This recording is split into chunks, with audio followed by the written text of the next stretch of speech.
And now Sun Yang trying to wrap up a perfect World Championships as we get set for the men's 1500-meter free final.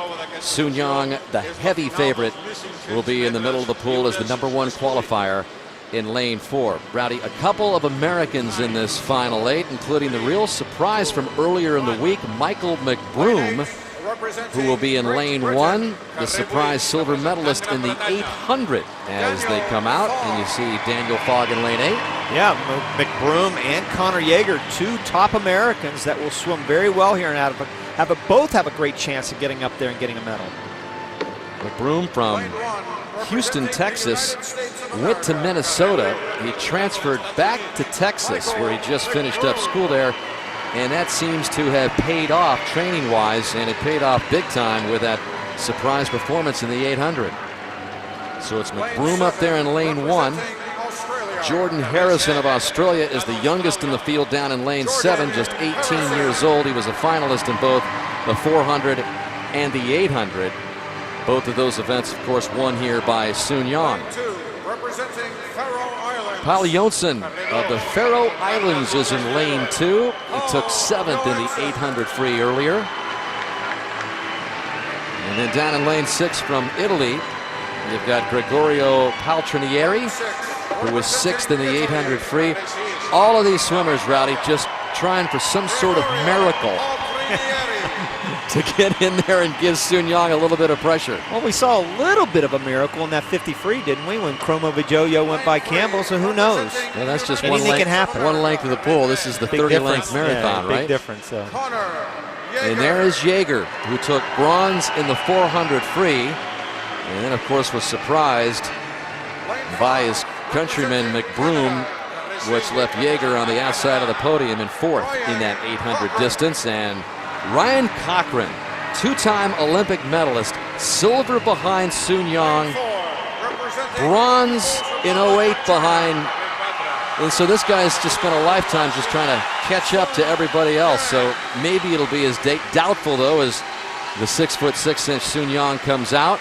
He is trying to match Grant Hackett, who pulled it off at the 2005 Worlds by sweeping the 400, the 800, and the 1500. Hackett, the only other swimmer to do it, although it should be mentioned that the 800 just became a part of the World Championship program in 2001. So Sun Yang right next to Connor Yeager in lane 3. Well, he's got to be careful not to get sucked in to what Sun Yang's strategy is. He's really got to swim his own race, manage your race, because I think if you get caught up in trying to think you can beat Sun Yang, it's going to be very troublesome. You have to swim for second. And if you can do that and have that kind of mindset, which is very tough in the sport, I know, then you've got a real good chance of getting up in there and getting a medal. He did it in the 400. But Sun Yang, if you're a fan of swimming, and even if you're not, you're going to love to watch this guy swim. Sun Yang looking for his second successful World Championship title defense here in Spain. In lane 4, above him is Yeager, and then McBroom is at the top of the pool in lane 1. Well, right off the bat, you have to start thinking about stroke count. And the reason why I mentioned that, as we get into the race, if you get a chance to count the number of strokes that Sun Yang takes, it's between 26 and 27 strokes. Each 50, Dan. You compare that to Ryan Cochran, who you said sort of has been a bridesmaid through so many years, and an amazing swimmer.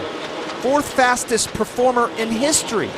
He takes 38 strokes per 50. And you add that up for 30 links, that's some 300 strokes more he and everybody else is taking in the field. What Sun Yang is able to do with his stroke count and the ability to grab the water with each stroke. It equals efficiency. And when you're 6 feet 6 inches and you've got that perfect technique, that natural kind of ability, it just almost makes you unbeatable unless just something goes haywire and Yang kind of gets out of some sort of comfort zone with technique or whatever and breaks down, but he just hasn't shown any signs of cracking. Well, the only sign of not necessarily cracking, but a weakness, you might say a little bit, is the fact that he hasn't gone best times. He's been so comfortable winning, doing just this, kind of just going out with the field, almost like a Katie Ledecky and what she did to everybody in that 800 and the 1500. Let the field kind of play with you there for about, well, in the 800, for example, 600, 650 meters, and just take off, and that's exactly what he's done so far.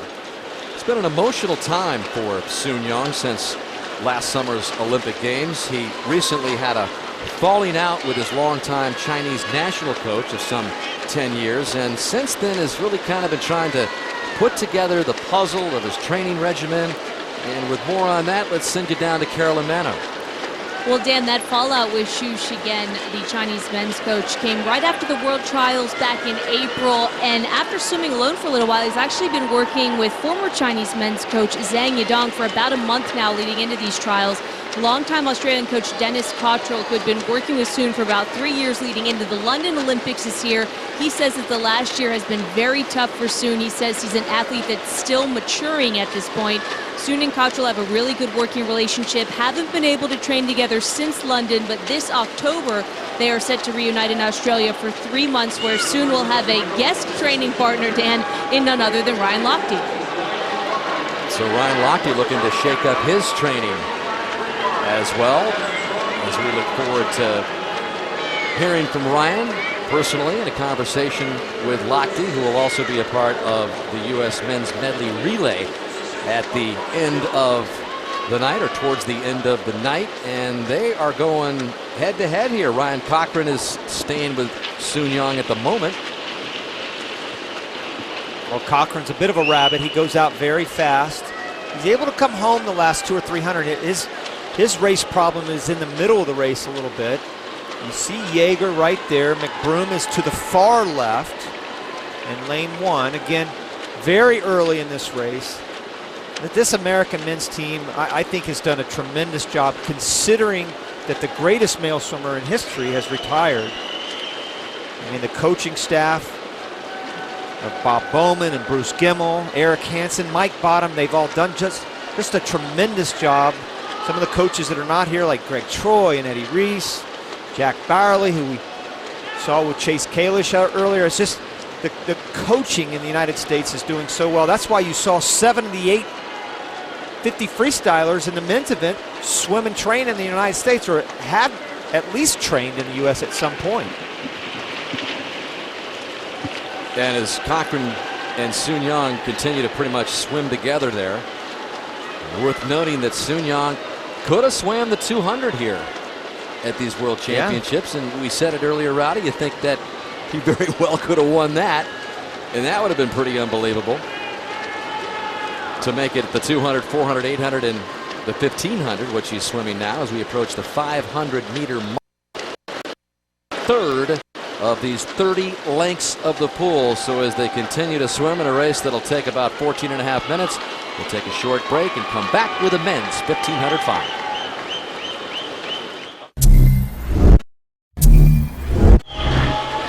Back at these World Swimming Championships presented by AAG.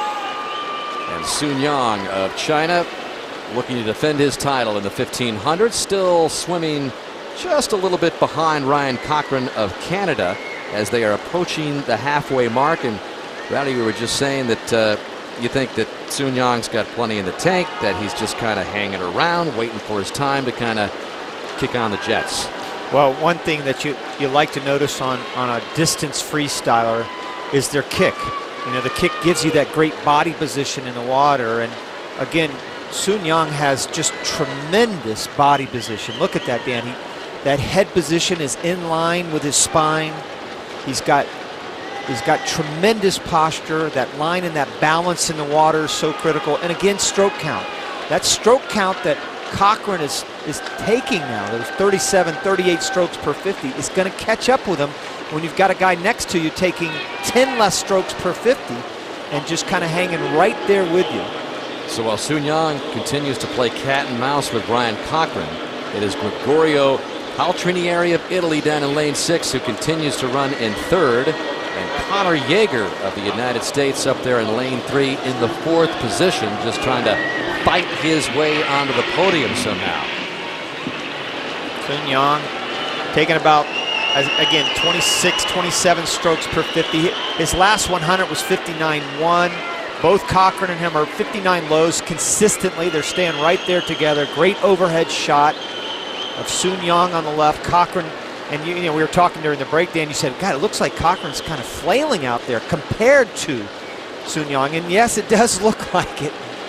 But Cochran, you know, he's got a beautiful stroke. He's got a beautiful pull, actually. It's just, we're looking at him right next to Sun Yang, so it's a bit misleading.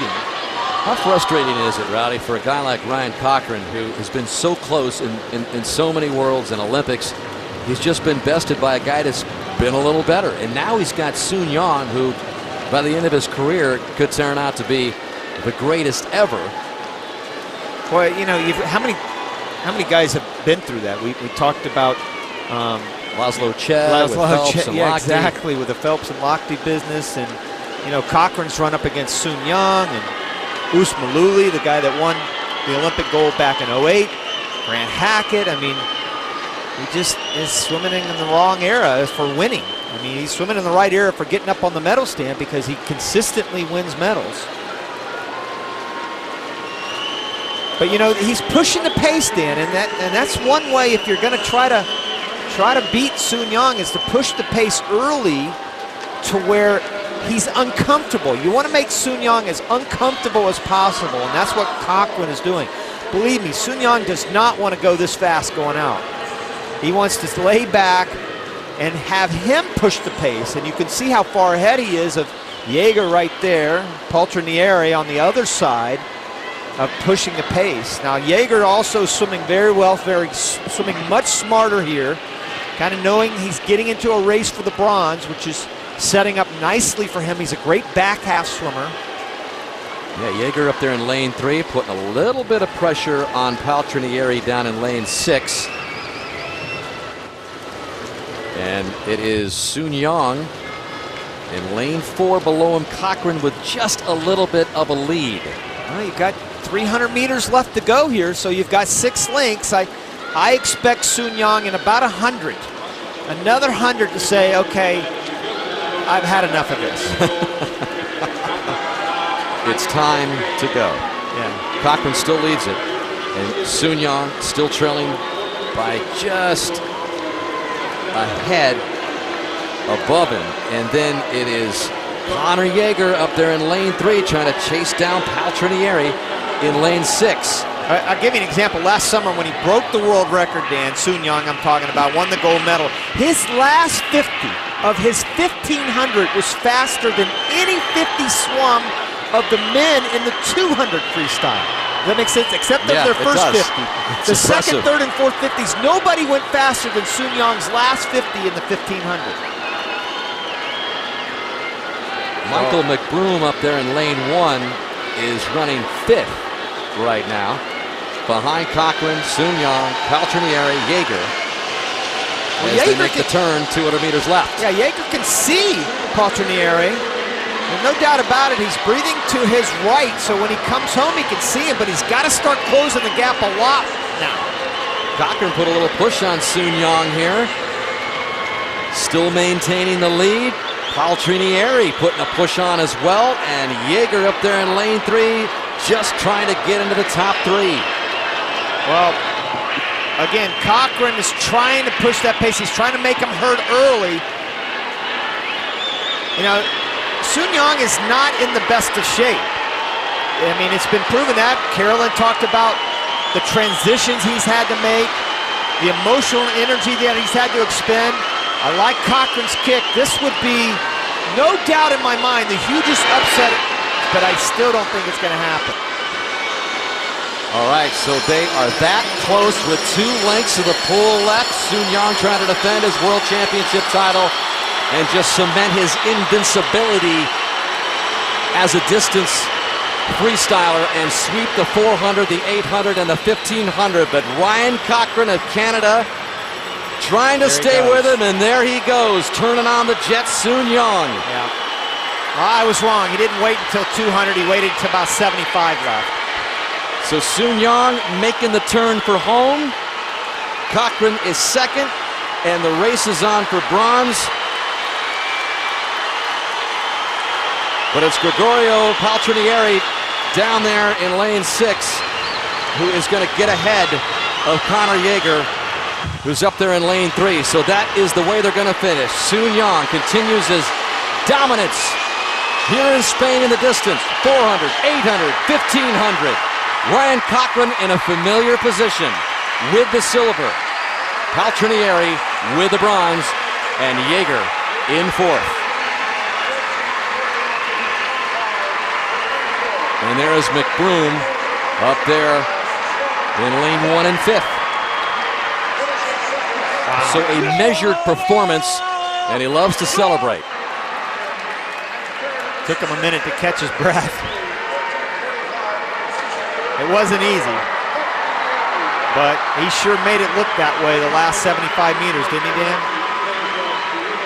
Yeah, he just did the minimal for a guy of his talent. And like you said, maybe not in the greatest of shape, but certainly just had that gear to leave the field. He was 54.5 his last 100 freestyle. He's not shy about celebrating. I mean, he's the greatest in the world. And once he has a chance to get his breath, he's going to show everyone, I am the... By not only Katie Ledecky of the United States sweeping the 400, 800, and 1500, but Sun Yang does the same on the men's side. Defends his world title and lets everybody know who the man is.